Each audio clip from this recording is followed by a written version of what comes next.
On the previous episode of the Santa Cruz build, we picked up some OEM roof rails with plans to drill into the roof and install them, as the 2023 SEL did not come with the rails from the factory, and we want to start using them for a bunch of different accessories. Unfortunately, that included the very lengthy task of dropping the headliner, then finding out the drilling orientation as there was no info prior to this installation. But with that out of the way, now we can move on to the next exciting upgrade. What's up guys, welcome back to the channel. My name is Jake and let's jump into this video.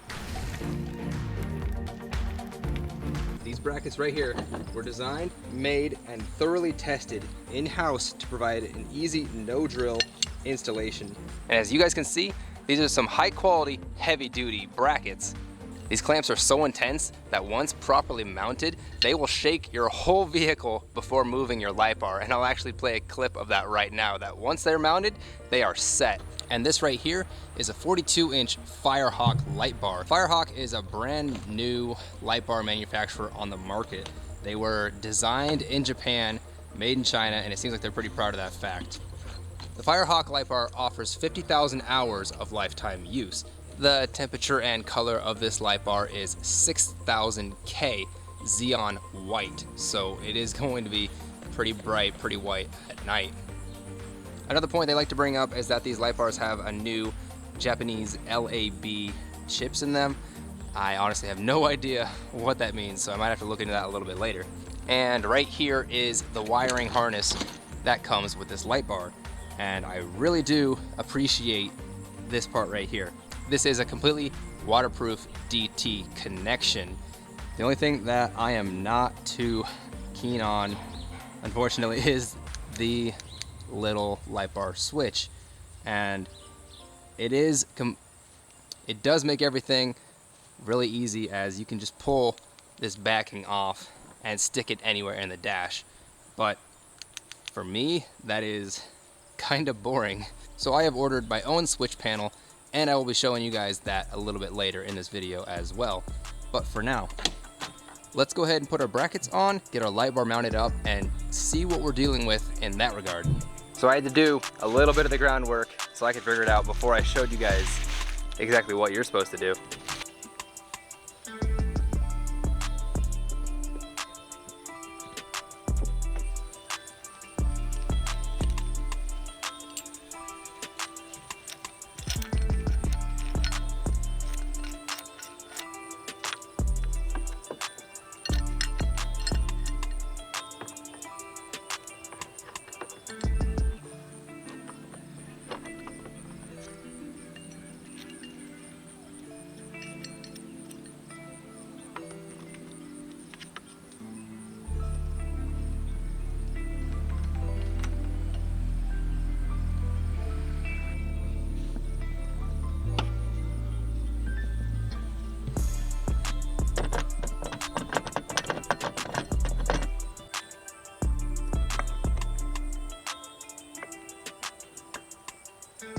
So this actually took an embarrassingly long time for me.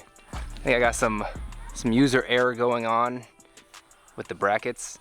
The mounting hardware for the light bar are not quite right. It has a small screw and a big screw, and I actually need a medium screw to fit these brackets just right. I've got little washers on the bolts that come with it, but I actually have to go get larger washers because of how big the bracket hole is, which is not a big deal. Probably made for a double row light bar instead of a single row light bar. So I will have to go get some bigger washers. And I think maybe a spacer for the inside. It does shimmy just a little bit, otherwise it's almost perfect. I think that's because of the Firehawk light bar. So I think it's just the light bar that I chose coming up with a little bit of issue, but I think I can work around that with just the hardware options. So that light bar is not going anywhere at the moment, so I think at this time I'm going to mess with all the wiring and get all of that taken care of and ready to go. I've already gone ahead and removed the driver's side windshield molding, because that's where I plan on routing the wires down. There you go. Okay, so it actually just clips into place. So you can take a little panel popping tool and go ahead and pop that channel out, and there's actually enough room to slide your harness in, and it should cover without any issue. There we go. Come on now.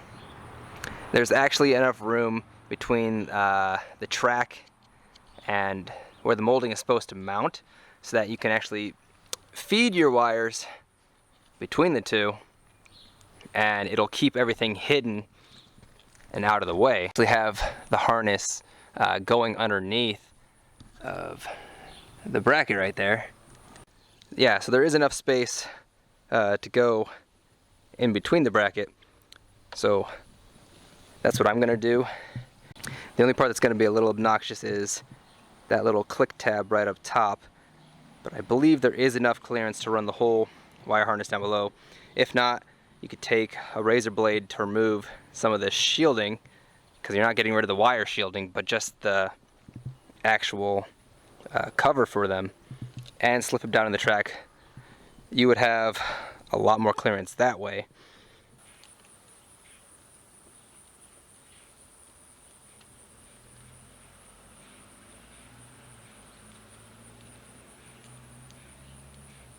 The only issue I had was trying to get around that corner, but I got it so pressed in there that it should not interfere with the molding at all and the operation of the light bar.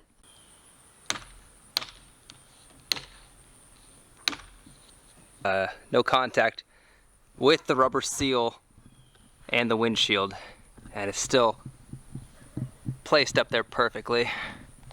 I got the wires coming down under the pillar trim, beside the hood hinge, underneath the foam spacer, and now I have to figure out where I'm going to put the relay, the power, and the ground. Now that we know the light bar is working and we have the harness routed under the hood, we have to get that switch under the dash through the firewall and hooked up to the place where we want to mount it. I plan on mounting the switch panel right here. If you wanted to use the switch that came with it, all you would have to do is remove the double-sided tape barrier and just leave it adhered to that panel and be done with it. But I like to go the extra mile. This guy was ordered special with the colors that I wanted and with the words that I wanted to, because I plan on running some side lights and some bed lights, because mine didn't come with bed lights either. But I'll have that posted up on screen. I ordered from Amazon, and you can order it with any color and any words, any symbol you want with it. So it's actually pretty cool. I plan on only getting 3 extra off-road lights. I think that's going to be plenty for me. And this spot is going to be perfect. And to remove that little panel right there, we're just going to move down here. This is your fuse cover access panel. Give that a slight tug, and then it'll allow you to pop this side panel out, but you do have to pull your weather stripping to get that out of the way. You can even put a little access screwdriver in right there, or just stick your hand in and push it out like that. Behind that access cover, there's going to be 3 little bolts there, there, and there, so you can pull this guy loose, and with that out of the way, after you unclick that, gently just pull her free. Just pressure clips holding that guy in. This little square cutout is perfect to run your wires through. Those wires do fit in there just perfectly, so I think I have to cut it just right to not interfere with anything else. Now, if you didn't like any of those options right there, Automotive Specialty Systems does offer a clean alternative method, and they actually 3D print on top of that access panel, and then you can mount a 6-gang rocker panel. It's probably more buttons than you'll actually end up using ever, but it is another option, and it does look almost factory. We are underneath the dashboard. We have to find a location to pull our wires through the firewall. Hopefully one of those grommets will give us the access we need, but I think they're both behind the battery. So So it's like near impossible to film in these tight little quarters. But what I've got going on, so I've got the relay actually on the same stud. This just pulls straight off with no effort. There we go, perfect little home for the relay. And then over here, I actually poked a hole in this grommet. That's for the hood latch. And I had to cut the wires for the switch, but they go through that grommet, so I can plug that hole back up. And then we go on the inside. There's the same little hood latch grommet with that wire coming through right there. So we can take that wire up behind the dash and right out through that little square. So I'm gonna go ahead and montage all of that out real quickly with any notes that need to be added to that. But then I think we'll go out and test the light bar.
Alrighty then, so first thoughts when it comes to the Firehawk light bar. Well, let me show you.